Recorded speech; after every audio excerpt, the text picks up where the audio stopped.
Ce soir, je t'explique qu'à titre d'ancien timide maladif, devenu enseignant de psychologie, pourquoi quand tu sors d'un 5 à 7, tu te sens vidé, même si tu n'as pas fait grand-chose, peut-être même tu n'as même pas parlé du 5 à 7.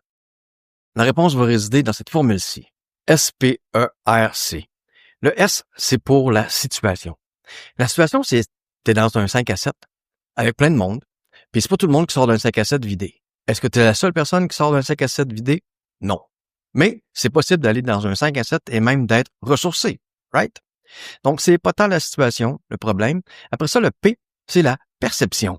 Ça, déjà, ça va pas bien. Parce que si tu es une personne anxieuse socialement, comme je l'ai été pendant une vingtaine d'années, ben, porte attention à ce que tu te dis pendant un 5 à 7. Est-ce que tu te dis des choses comme « je suis nul »,« je sais pas quoi faire »,« je sais pas quoi dire ». Est-ce que tu as l'impression que tout le monde te regarde? Tout le monde observe chacun de tes petits comportements. Alors, on sait que le P dans le Spark, c'est une première source qui explique ton E. Le E, c'est quoi? C'est les émotions qu'on ressent. Fait que tes émotions, tu te sens vidé, stressé, anxieux, ben c'est en lien avec, bien sûr, la situation que tu vis, mais encore plus avec les perceptions que tu te dis dans cette situation-là. Alors, tu veux changer ton E, ça te tenterait un jour d'être capable d'aller dans des événements sociaux sans te sentir vidé. Ben, on peut déjà jouer sur les deux premières lettres. Le S. Commence par t'exposer à des situations sociales, mais qui sont peut-être pas aussi stressantes qu'un 5 à 7, par exemple.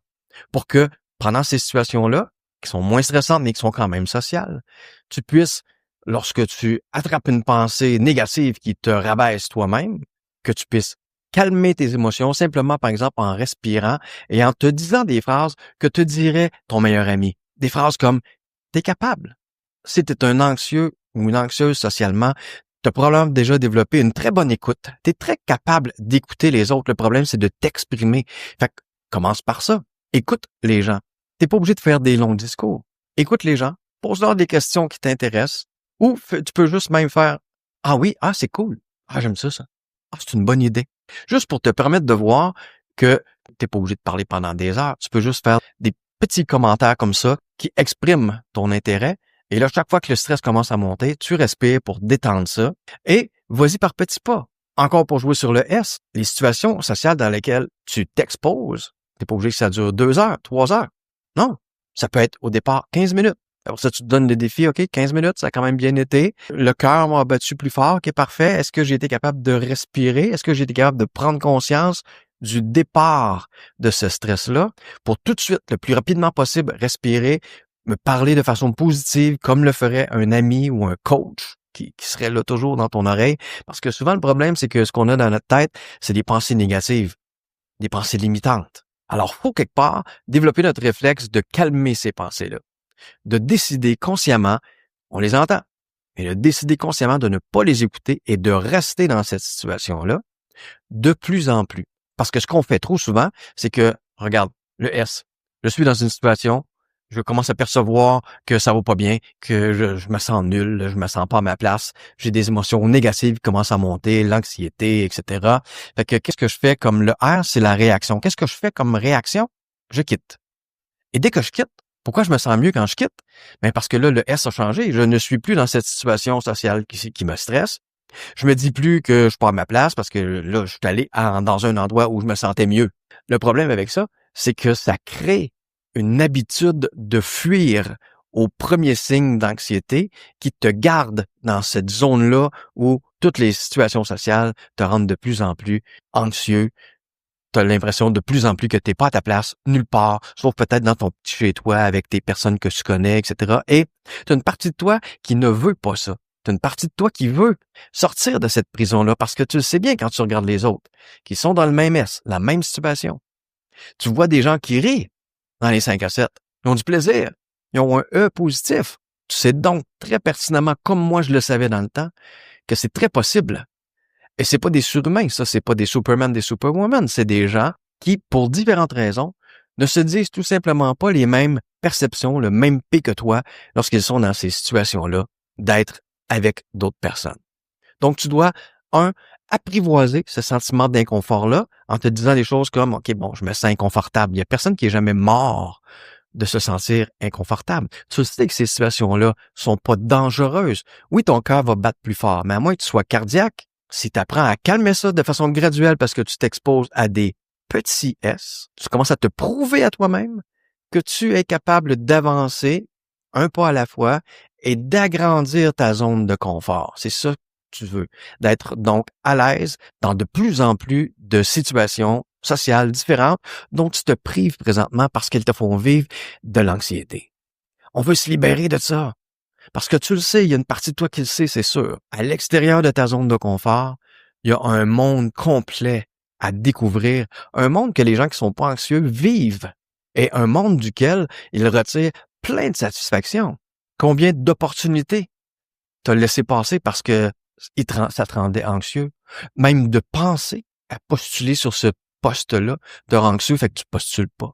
Juste de penser que tu pourrais approcher une personne pour lui parler parce qu'elle t'intéresse, ça te rend anxieux, fait que tu le fais pas. Fait que on se prive lorsqu'on est anxieux, et je sais, je te rappelle que j'étais comme ça. On se prive de plein de belles choses, on en souffre. Et le danger, si on fait rien pour contrer ça, pour surmonter ça, cette anxiété-là, c'est que on finit par croire qu'on ne sera pas capable, qu'on a tout simplement pas ce qu'il faut. Alors qu'on sait qu'il y a plein de personnes qui font ça, sans problème. Mais on finit par se convaincre que nous, on n'est pas capable. Et là, c'est comme si on venait de refermer notre prison psychologique, la porte de notre prison psychologique. On vient de la refermer sur nous-mêmes et on vient de se condamner nous-mêmes. Moi, je suis là pour te dire que tu peux sortir de cette prison-là. Je suis même là pour te dire comment en sortir. Et c'est ce que je t'ai expliqué dans cette vidéo. Alors, trouve-toi une situation où tu vas te mettre un petit peu en situation d'anxiété, en situation de stress, mais pas un gros. Tu sais, sur une échelle de 10, ben, t'es pas dans une situation de stress 9 sur 10. Ça, c'est trop gros. On commence pas quand on commence. Pense à un entraînement physique, là. T'as jamais rentré dans un gym dans ta vie, tu mettras pas le maximum de poids, tu regarderas pas l'autre à côté qui se fait 10 ans qu'il s'entraîne puis mettre le même poids que lui. Non. Tu vas commencer avec des poids plus légers. Fait que là, tu commences avec des situations qui sont plus légères, qui te causent du stress parce que tu veux pas non plus prendre des poids, c'est super facile, tu forces même pas. Tu développes pas tes muscles. Alors, tu te mets dans une situation où tu forces, mais pas over de ce que tu es capable présentement. Tu forces pour développer ce muscle-là, d'affronter ton stress, de le calmer en respirant, en te disant des choses comme un bon coach te le dirait, comme un bon ami te le dirait, et tu restes là le plus longtemps que tu peux. Tant mieux si tu es capable de baisser ton stress. Mais mettons que tu n'es pas capable, puis que tu t'en vas. Ben, au moins, tu te dis, je l'ai faite. Je me suis mis dans cette situation-là. C'est déjà un progrès. La prochaine fois, soit tu ajustes ta marche. La marche était peut-être trop haute. Prends-en une plus basse. Mais continue à en prendre des marches. Parce que quand tu arrêtes de prendre des marches, c'est là que tu garantis que tu ne t'amélioreras pas. Donc, on n'arrête pas. On fait juste ajuster les marches. Ça a bien été. Tu as été capable de rester 15 minutes dans un endroit social. Tu as senti de l'anxiété, mais tu as été capable de la diminuer. Vraiment cool. Tu as pris une marche qui était de la bonne hauteur pour toi. C'est quoi la prochaine? Soit tu restes un peu plus longtemps dans la même situation, le lendemain par exemple, ou tu fais, je vais me mettre dans une autre situation sociale qui, cette fois-ci, au lieu d'être un 3 sur 10 d'anxiété, c'est peut-être un 4 ou un 5. Fait que tu augmentes le degré de stress que la situation te cause ou tu augmentes le temps où tu restes dans cette situation-là. Toujours en étant conscient de l'anxiété qui monte, que tu réussis à calmer en te parlant de façon positive, en t'encourageant, puis en respirant pour détendre ce stress-là qui monte. Alors, si tu aimais ça, cette capsule-là, sache que tu peux profiter d'une équipe de professionnels dont je fais partie, qui sont là chaque mois pour te partager des outils concrets pour améliorer différentes sphères de ta vie. Alors, si ça te tente de profiter de ça mois après mois, je t'invite à aller jeter un œil au réseaubienveillant.com et à t'abonner pour devenir membre. Tu vas pouvoir profiter des conseils d'une pédiatre, d'une éducatrice spécialisée, d'un expert en nutrition, d'un kinésiologue, de 2 personnes expertes en finance et bientôt d'un notaire, tout ça sous le même toit, réseaubienveillant.com.